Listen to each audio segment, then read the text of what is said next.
வணக்கம். ராஜ்கண்ணா நகர் 2024ஆம் ஆண்டு போடப்பட்ட இந்த மிகப்பெரிய ஊழல் புகார் வந்துள்ளது. என்னவென்றால், இங்கே பாருங்கள், இதுதான் அப்பார்ட்மெண்ட்.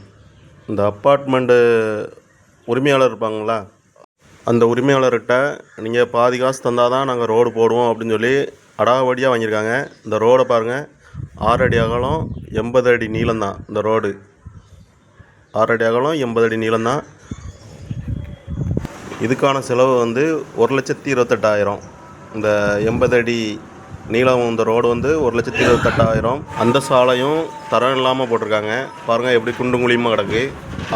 உள்ளே நுழையும் போதே அந்த குண்டும் குழியுமாக காணப்படுது. இந்த அப்பார்ட்மெண்ட் உரிமையாளரிடம் பாதி பணத்துக்கு மேல் வாங்கி கொண்டு வீரபாண்டியப்பட்டினம் ஊராட்சி தாங்கள் செலவு செய்ததாக கணக்கு காட்டி விளம்பர பலகை ஒன்று எழுதி வச்சுருக்காங்க.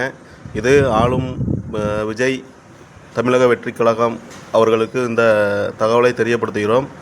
துறை ரீதியாக இந்த முறைகேட்டில் ஈடுபட்ட அனைத்து நிர்வாகி மீதும் உரிய நடவடிக்கை எடுக்குமாறு கேட்டுக்கொள்கிறோம். இதில் இவ்வளோ தில்லுமுள்ளு முறைகேடு இருக்குன்னா, மற்ற சாலை போட்டிருக்காங்களா அந்த திட்டத்திலே எவ்வளோ முறைகேடு இருக்கும்.